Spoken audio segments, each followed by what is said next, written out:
세상에는 자연 법칙이 있습니다. 자, 공을 던지면 공이 떨어져야 되죠. 이걸 뭐라 그래요? 만유인력의 법칙이라 그러죠. 중력이 있기 때문에. 또 여러분, 밤이 지나면 뭐가 와야 되죠? 아침이 와야 되죠. 자, 이게 낮과 밤이 법칙이 있기 때문입니다. 또 겨울이 지나면 뭐가 와야 되죠? 봄이 와야 되죠. 계절의 변화가, 계절의 법칙이 있기 때문입니다. 공을 던지면 만유인력의 법칙에 의해서 떨어져야 되고, 밤이 지나면 이제 낮과 밤에 의해서 아침이 와야 되고, 또 계절의 법칙에 의해서 겨울이 지나면 봄이 와야 돼요. 근데 만약에 공을 던졌는데 안 떨어지고 밤이 한참 지났는데도 아침이 안 오고, 또 겨울이 안 끝나면 사람 마음이 어떨까요? 그렇죠. 불안해진다 이 말이에요. 자연 법칙만 그런 게 아니라 세상의 그 변화도 그렇습니다. 여러분, 버스를 기다리고 있습니다. 요즘은 버스 정류장에 몇 시에 몇 분에 온다는 거 나오니까 얼마나 좋습니까? 근데 시간이 돼도 이제 온다고 해도 안 오면 어떻게 됩니까? 불안하죠. 또 애가 놀러 갔어요. 놀러 가서 해가지고 올 때가 됐는데 안 오면 어떻게 돼요? 불안하죠. 또 실컷 계약을 했는데 계약금은 받았는데 잔금이 입금이 안 되면 어떻게 돼요? 불안하단 말이에요. 세상 일도 그래요. 법칙에 따라서 움직여야 되는데 법칙대로 안 되는 일이 많다라는 거예요. 우리가 버스가 오지 않고, 버스가 와야 되는데 안 오고, 애가 늦게 오고, 잔금이 안 들어오면 불안해지는데 그런 일이 이제는 더욱더 잦아지고 있다는 거예요. 여러분, 기후변화 때문에 지금 유럽은 난리가 났다고 그러죠. 에어컨을, 유럽은 전체 가구 수의 에어컨이 15%인가 20%밖에 없대요. 우리나라는 90%가 에어컨이 다 있습니다. 저 강원도 산골 외에는 에어컨 다 있죠. 근데 저 유럽은 15% 20%밖에 에어컨이 없는데 40도가 넘, 우리나라도 지금 30도 넘으면 덥다고 하는데 유럽이 40도가 넘은 거예요. 유럽 날씨가 보통 여름, 한여름에도 25도랍니다. 한여름에도. 근데 유럽이 지금 40도가 넘으니까 사람들이 더워가지고 에어컨을 막 서로 살라고 그러잖아요. 이게 이제는 여름이면 유럽 사람들은 25도가 되어 있는데 40도가 되니까 불안하단 말이에요. 유럽 사람들은. 그런 일이 한두 번이 아니에요. 그리고 여름에 비가 오는 게 당연하지만 너무 많이 온다 이거예요. 지금 우리나라는 덜한데 중국이나 일본은 막 난리가 날 정도로 비가 많이 오지 않습니까? 또 겨울도 마찬가지죠. 겨울이 적당히 추워야 되는데 사람이 얼어 죽을 정도로 추워진다 이 말이에요. 이 기후변화가 이제는 비가 오다가 그쳐야 되고 날이 적당히 더워야 되는데 이게 끝이 없으니까 이 기후변화 때문에 사람이 불안하다 이 말이에요. 또 어떻습니까? 이제는 국가 간의 신뢰가 무너졌죠. 저 캐나다에서 잠수함을 60조나 들여가지고 산대요. 왜? 미국을 못 믿겠으니까. 지금 미국의 일론 머스크가 인공위성 10,000개를 쏘아가지고 스타링크라는 걸 만들어 놨죠. 그게 뭐예요? 인터넷을 사막에서도 바다 한가운데서도 하게 하는 게 스타링크예요. 근데 그거를 쓰면 될 거 아니에요. 그죠? 이미 일론 머스크가 10,000개나 우주에다 쏘아놨는데 한 20,000개 쏜다 그래요. 그러면 전 세계에서 그걸 쓰면 될 거 아니에요. 근데 지금 어떻게 하는 줄 아세요? 유럽도, 중국도, 우리나라도 유럽판 스타링크, 중국판 스타링크, 우리나라판 스타링크를 쏘고 있습니다. 지금 중국은 이미 한 300개 정도 쏘았고 유럽하고 우리나라는 쏘을 준비를 하고 있어요. 왜요? 못 믿겠다 이거예요. 다른 나라를. 특별히 트럼프를, 미국을 못 믿겠다 이거예요. 그래가지고 이 전쟁이 일어났을 때 통신이 끊기면 이길 방법이 없지 않습니까? 지금 러시아가 우크라이나한테 밀리는 게 군사가 작아서 무기가 없어서가 아니라 이 통신이 안 되니까 우크라이나는 통신이 되니까 드론을 모스크바까지 날려보내잖아요. 그러니까 이제 각 세계가 다른 나라를 못 믿는 거예요. 그래서 무기도 사야 되고 위성도 쏴야 되고 곡물도 재배해야 되고 기름도 파야 되고 이 전 세계가 불안해지는 것이죠. 그뿐입니까? AI 때문에 모든 사람이 직장이 불안해지고 있죠. 그래서 요즘에 변호사, 의사, 세무사, 변리사 이런 사람들도 신규 직원을 안 뽑는답니다. 그러니까 심지어는 어떻게 되는지 아세요? 로스쿨 졸업한 변호사가 자기 사무실을 개업을 한대요. 아니, 초짜 변호사가 사무실 개업하면 뭐 고객이 있습니까? 재판해본 경험이 있습니까? 아무것도 없잖아요. 근데 로펌에서 고용을 안 해주는 거예요. 왜? 아이, 이 젊은 변호사들은 귀찮다 이거예요. 맨날 늦게 오고 뭐 빨리 퇴근하려고 그러고 제가요 그걸요 왜요 이러고 있고 이러니까 아유 너희들 고용하기 싫다 이거야. 차라리 월 구독료 20만 원 30만 원 주고 제미나이, 클로우드, 챗GPT가 낫다 이거예요. 그래서 요즘요 변호사, 의사 뭐 다 지금 취직이 안 된대요. 그래서 요즘은요 여러분 의사들이 철밥통 아닙니까? 근데 요즘은요 의사들의 이런 단계가 있죠.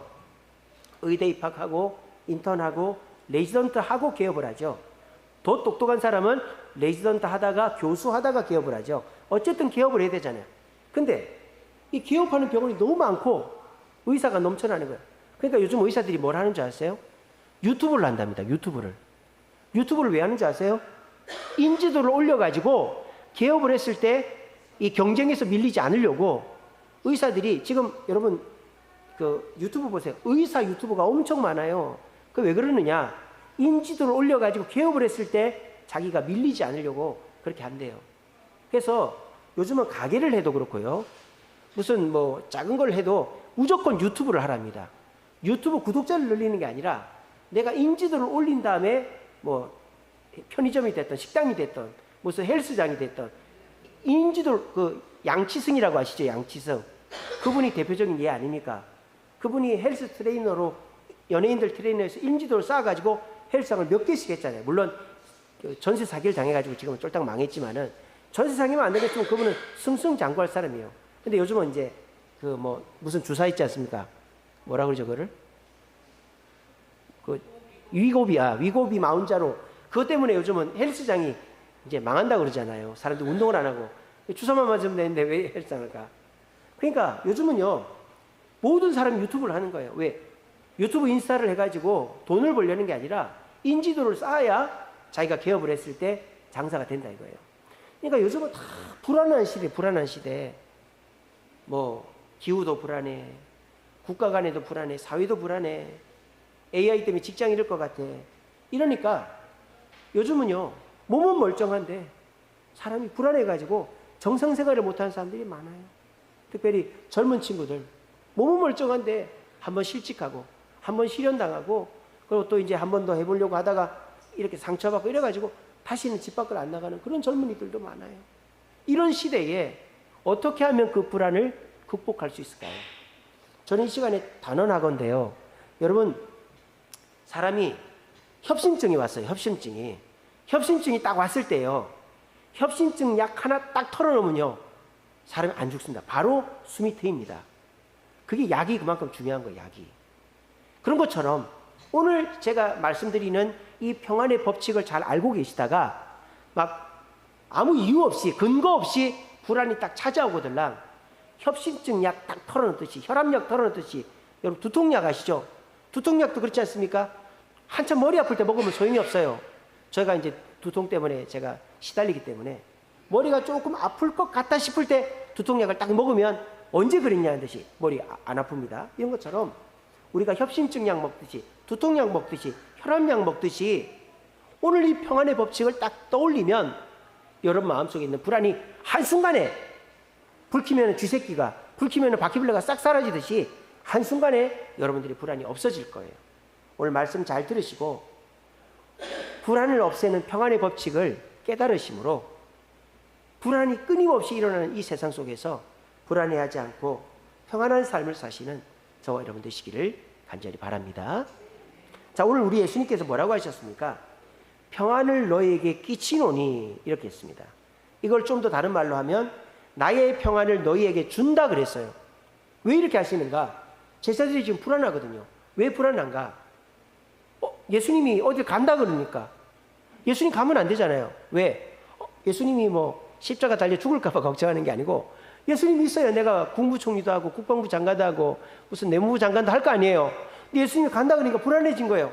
내가 3년 동안 공을 들여서 예수님께 아부했는데 이제서 내가 이제 높은 자리 가는데 자식들 뭐 부모 형제들 이제 발 뻗고 자는데 간다 그러니까 불안하잖아요. 제자들이 좋은 의미에서가 아니라 나쁜 의미에서 불안하다 이 말이에요. 그러니까 이 제자들한테 예수님이 약을 주는 거예요. 무슨 약을? 불안을 이길 수 있는 약을 딱 주는 거예요. 그래서 우리 예수님이 뭐라고 합니까?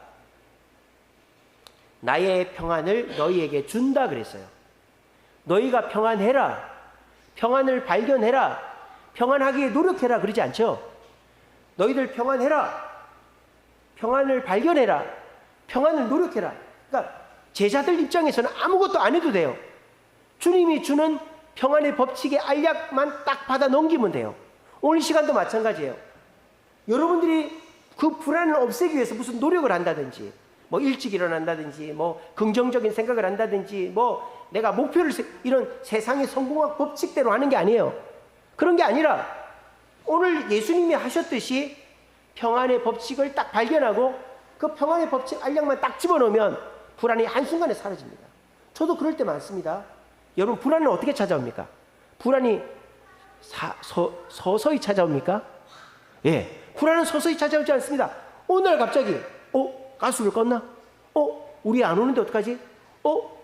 내 통장에 월급은 들어왔나? 어느 날 갑자기 불안이 들어와요. 그런데 그 불안의 80%는 일어나지도 않을 일이에요. 10%는 내가 해결할 수 있는 일이에요. 한 10% 정도만 내가 걱정해야 될 일인데 우리는 불안이 딱 찾아올 때 어떻게 합니까?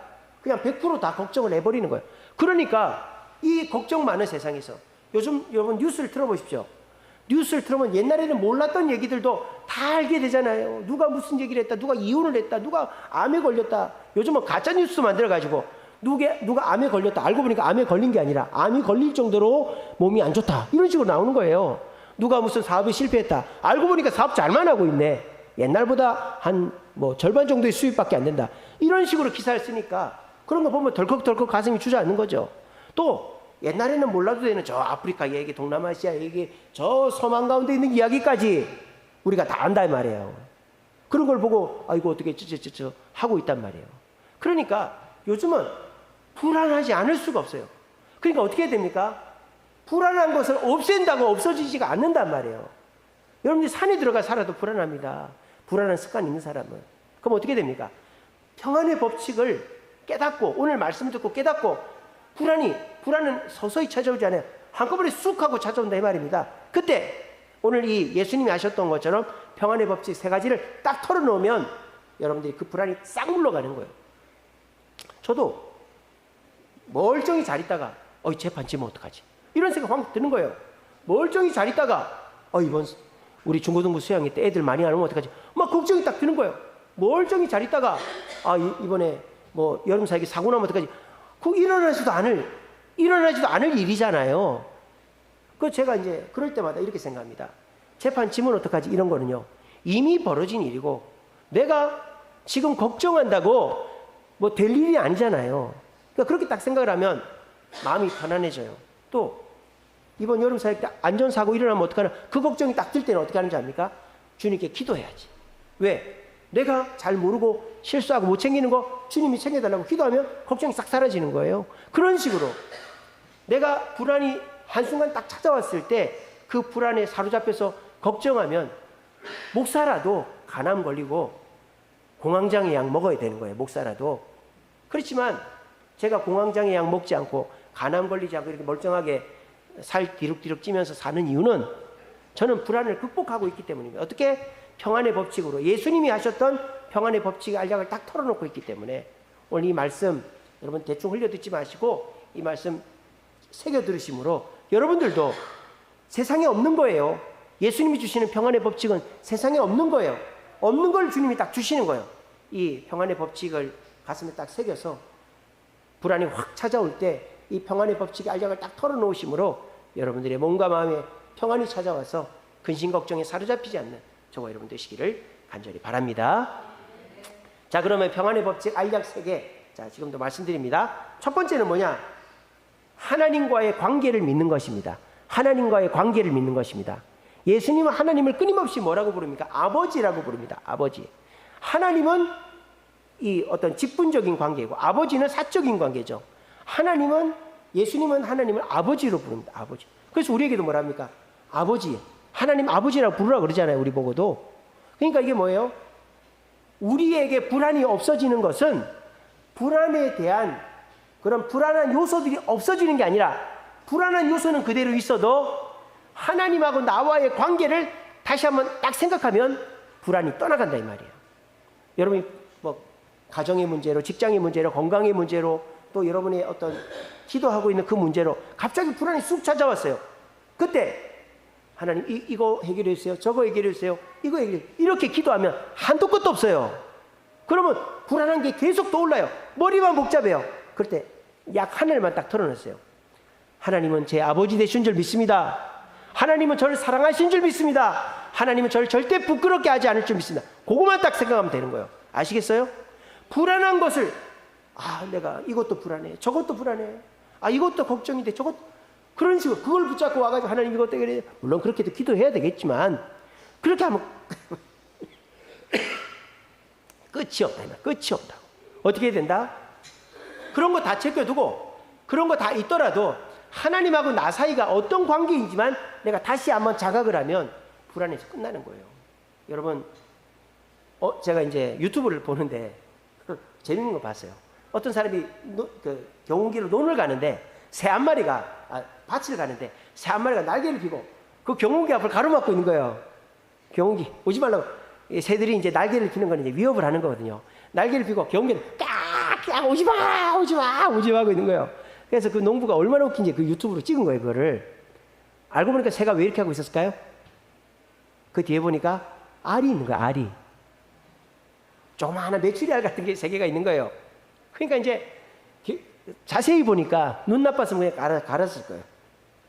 자세히 보니까 그 잡초 같은데 둥지가 있고 알이 있으니까 이 조그마한 새가 자기보다 몇십 배 큰 경운기 앞에서 깍깍 이러고 있는 거예요.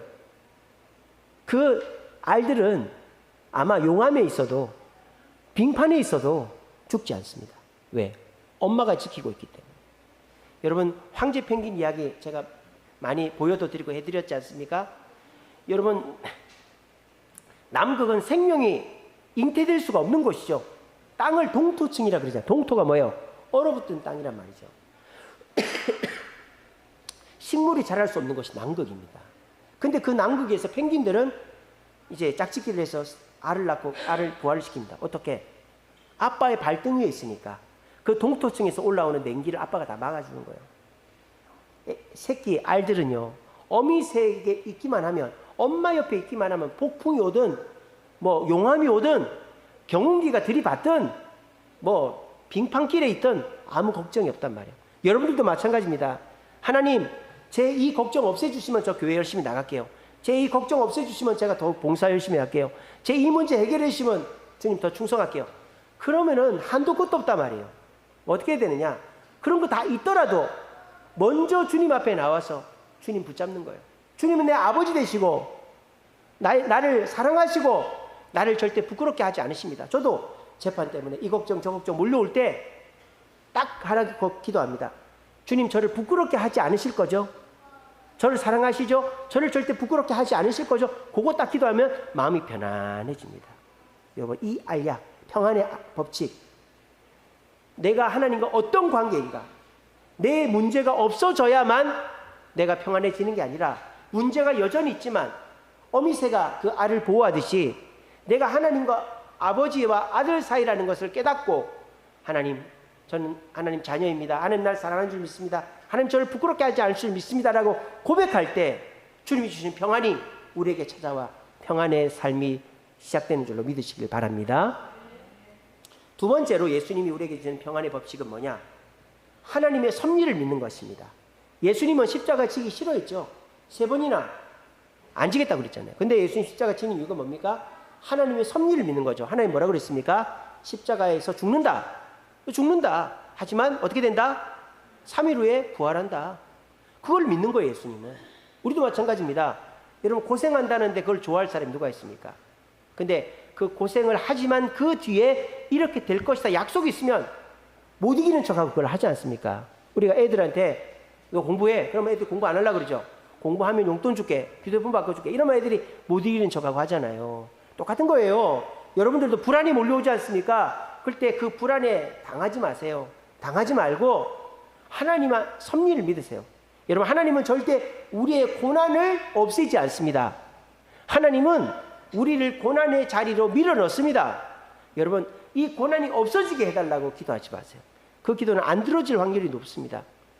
내가 고난을 당하지만 내 사업의 문제, 직장의 문제, 가정의 문제, 사람과의 관계의 문제, 건강의 문제가 사라지게 해달라고 물론 기도도 해야 되겠지만 그거는 안 들어질 확률이 높아요.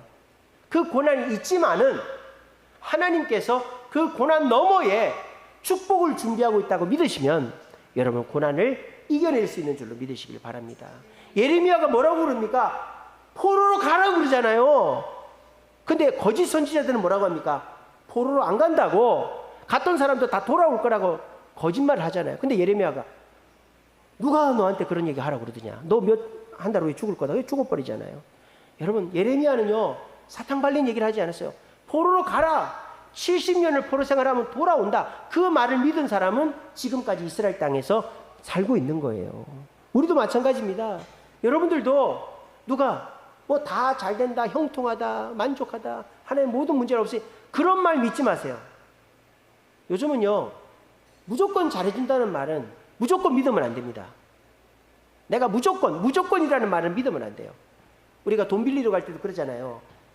돈 빌려주시면 이자는 얼마가 됐든지 돈만 빌려주시면 무조건 이자는 내겠습니다. 그런 사람은 은행에서 돈 안 빌려줍니다. 철저하게 저는 이자가 좀 더 낮았으면 좋겠는데요. 그렇게 따지는 사람한테 돈을 빌려줍니다. 여러분, 하나님과의 관계도 마찬가지입니다. 하나님은 우리를 사랑하십니다.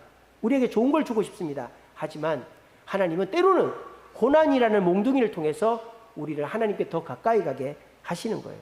그럴 때 그 고난을 없애달라고 기도하지 마시고 하나님, 이 고난 너머에는 하나님의 축복과 섭리가 있는 줄로 믿습니다. 그렇게 기도를 하셔야 돼요.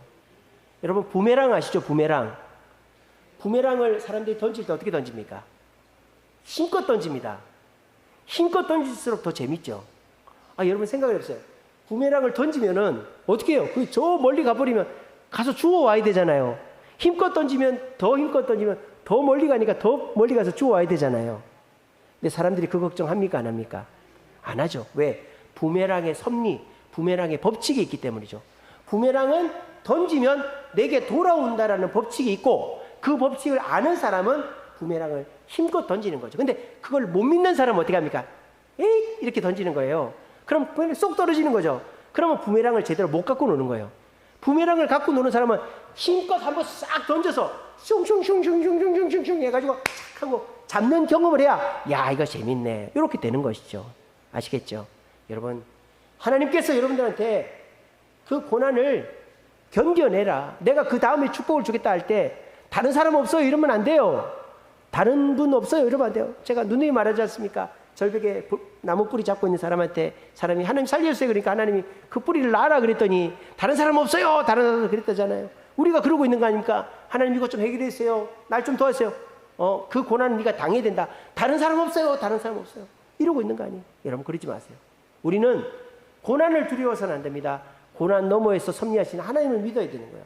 하나님이 섭리의 약을 딱 털어놓는 순간 내게 다가온 고난 힘들죠? 힘들어요. 안 힘들다고 말하는 거 아니에요. 힘들지만 이겨낼 수가 있는 거예요. 여러분, 고난이나 불안은 이겨내는 겁니다. 그냥 없어지는 거 없어요. 여러분, 제가 지금 목감기가 와가지고 2주가 됐는데 오늘 새벽까지 기침 많이 했거든요. 지금 기침 안 합니다. 아까 조금 했고 신기하게도 2주가 지나니까 몸이 낫더라고요. 그래서 약은 진작에 끝났는데도 2주가 지나 몸도요 아플 만큼 아프면 낫게 돼 있어요. 마찬가지입니다. 하나님 여러분들한테 고난을 주실 때 자꾸 쉬운 방법으로 없애달라고 그러지 마시고 고난 너머에 있는 섭리를 보면서 견디세요. 이기세요. 그러면 하나님도 발견하게 되고 고난 너머에서 큰 축복을 경험하게 되는 거예요. 앞으로는 고난이 찾아왔을 때 울고 불고 원망 불평하고 막 어린애 투정하지 마시고 하나님 앞에서 예레미야처럼 예수님처럼 이 고난 너머에서 나에게 축복 주실 섭리하실 주님 믿습니다. 부메랑이 돌아오는 것처럼 주님은 나에게 축복하실 줄 믿습니다. 고백하심으로 주님의 축복 가운데서 참 평안을 누리는 저와 여러분 되시기를 간절히 바랍니다. 마지막으로 예수님의 평안의 법칙, 알약은 뭐냐?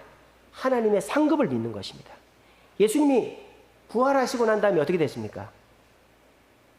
40일 만에 하늘로 올라가셔서 하나님 보좌 우편에 계시면서 하늘과 땅의 권세를 다 받으셨죠. 이게 뭡니까? 예수님은 하나님의 상급을 받은 것입니다. 여러분, 사람이요, 그 옛날 조선시대에 종이 있습니다. 종. 근데 주인이 종을 풀어줘요.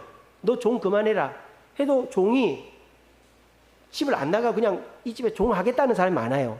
왜일까요? 종에서 풀어놔도 먹고 살 방법이 없으면 종에서 풀어진 게 아무 의미가 없기 때문에요. 세상 사람들은요, 우리한테 뭔가 좋은 것을 제시합니다. 네가 하고 싶은 대로 하게 해줄게. 잘 되게 해줄게. 근데 그 다음에 더 좋은 일이 생겨야 되는데 거기서 끝나버리면 그거는 오히려 안 한 일만 못한 일이 되는 것이죠. 그래서 우리는 어떻게 해야 됩니까? 하나님의 상급을 믿고 지금 당장에는 어렵고 힘들어도 이 땅에서는 내가 원하는 만큼 받지 못해도 천국 갔을 때 하나님이 큰 상급을 주실 것이라는 걸 믿고 열심히 하면 어떻게 됩니까? 우린 천국 가서 남들이 누릴 수 없는 멸관을 누리는 거예요. 우리 정인이가 지금 배를 타고 있습니다. 10월달 되면 내릴 거예요. 저번에 식사 한번 하고 이렇게 대화를 했더니 매달 10만 원씩 교회에 특별헌금을 보내고 있습니다. 교회 어렵다고 하니까 제가 그렇게 10만 원씩 보내고 있어요. 근데 정인이가 지금 1억을 모았어요. 1억을. 뭐 주식에 있는 거, 저축한 거, 현금 다 합치면 1억을 모았대요, 지금.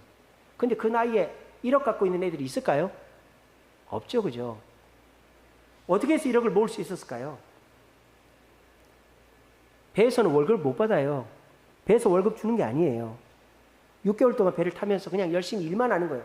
한 달이 지나도 월급 안 줍니다. 2달이 지나도 월급 안 줍니다. 6달이 지나도 월급 안 줍니다. 그렇다고 해가지고 왜 월급 안 줘? 짜증내고 불평하면 걔는 6개월 후에 더 이상 배를 못 타는 거예요. 근데 6개월 동안 배를 열심히 타면 어떻게 될까요? 배에서 내리면 내 통장에 몇 천만 원이 꽂혀져 있는 거예요. 왜? 6개월 동안 열심히 했으니까. 여러분들이 지금 이 땅 살면서 다른 사람들은 물질적으로, 건강적으로, 인기적으로, 쾌락적으로 즐겁게 사는데 우리는 교회 다닌다고, 헌금한다고, 봉사한다고 마음껏 누리지도 못하고 마음껏 즐기지도 못하고 답답하시죠? 여러분 걱정하지 마세요. 우리는 곱으로 천국에 쌓여가고 있는 거예요. 근데 이 땅에서 안 준다고 원망불평하면 천국의 면류관이 쌓이지가 않는 것입니다. 정인이한테 제가 그랬어요. 절대 돈 구워주지 말라고 그랬어요. 정인이 그 같이 배 타는, 제가 그 얘기를 하니까 정인이가 이런 얘기를 하더라고요. 같이 배 타는 그 선배가 돈을 다 잃어버렸대요. 왜 다 잃어버렸느냐? 절반은 부모님이 쓴다고 해서 빌려줬고 절반은 주식 투자해서 다 말아먹었대요. 그러니까 배 타는 사람들이 자기가 돈을 쓰는 게 아니에요. 제가 항상 얘기하죠. 요즘 사람들이 돈을 어디다 제일 많이 쓴다고요? 사기당한 데 제일 많이 써요. 그래서 남들이 내가 금방 갚아줄게. 그때 잠깐 미안하면 된다 그랬어요, 제가. 그때만 잠깐 미안해라. 차라리 돈 10만 원을 주고 밥 한 끼 사주고 말아라. 그때만 잠깐 미안해라. 주식하지 마라. 주식하지 마라. 지금 있는 거 빼지 말고 그냥 가만히 둬라. 미국 주식을 좀 샀다 그러더라고. 가만히 손대지 말고 가만히 둬라. 그렇게 하면 네 돈이 모인다. 그리고 빨리 결혼을 해라. 마누라가 있으면 절대 돈이 안 도망간다. 그렇게 얘기를 했어요. 그러니까 지금 그렇게 하고 있습니다. 여러분, 우리가 이 세상 살면서 나는 이렇게 충성하고 봉사하고 사랑하고 베풀고 희생하는데 세상 사람들보다 왜 이렇게 더 가난하고 부족하게 살아야 되는가? 여러분, 절대 주님은 공짜가 없어요. 30배씩 100배입니다. 천국에서 다 갚아주십니다. 우리 주님이 우리에게 주시는 것은 낡고 없어질 것이 아니에요. 엔트로피의 법칙이라고 하시죠. 세상에 있는 것은 다 낡아지게 돼 있어요. 세상에 멀쩡한 게 하나도 없어요. 하지만 주님은 절대 낡아지지 않는 상급을 우리에게 준비하고 계십니다. 이 사실 믿으시고 이 땅에서 누리지 못하고 답답하고 힘들 때 천국이 내 상급이 있지, 이 집은 내 집이 아니지 묵상하심으로 주님 은혜 가운데서 참된 평안을 회복하는 저와 여러분 되시기를 간절히 바랍니다. 말씀을 맺겠습니다. 여러분, 불안은 한꺼번에 확 찾아옵니다. 그때 우리가 마음을 다스리지 않으면 그 불안에 사로잡혀서 밥도 먹기 싫고 사람도 만나기 싫고 어디 가기도 싫고 집에만 있고 싶은 거예요. 그럴 때 우리가 어떻게 해야 됩니까? 오늘 평안의 법칙, 평안의 알약을 딱 털어놓으시기 바랍니다. 첫째는 문제가 없어져야 되는 게 아니라 하나님과 내가 어떤 관계인지, 하나님은 내 아버지 되시니까 나를 절대 부끄럽게 힘들게 하지 않으신다. 이걸 딱 믿으면 불안이 확 사라지는 거예요. 또 불안이 막 찾아올 때 그 불안과 고난 너머에 있는 섭리를 보는 거예요. 하나님은 이 고난 너머에 반드시 나에게 축복을 주신다. 부메랑이 돌아오는 것처럼 섭리를 바라보면 그 고난을 견딜 수가 있는 거예요. 또 내가 열심히 해도 지금 당장 손에 쥐어지는 게 없어서 불평 불만이 들 때 어떻게 하면 되느냐? 여기는 내 집이 아니지. 여기 있는 것은 엔트로피의 법칙은 낡아지는 거지. 천국 가면 낡아지지 않는 30배, 100배의 상급이 있지. 그걸 믿으면 우린 진짜 그 상급을 누리게 되는 거예요. 이 사실 믿으시고 불안이 찾아올 때 불안에 사로잡히지 마시고 하나님과의 관계와 섭리와 상급을 바라보면서 평안한 삶을 사시는 저와 여러분 되시기를 간절히 바랍니다.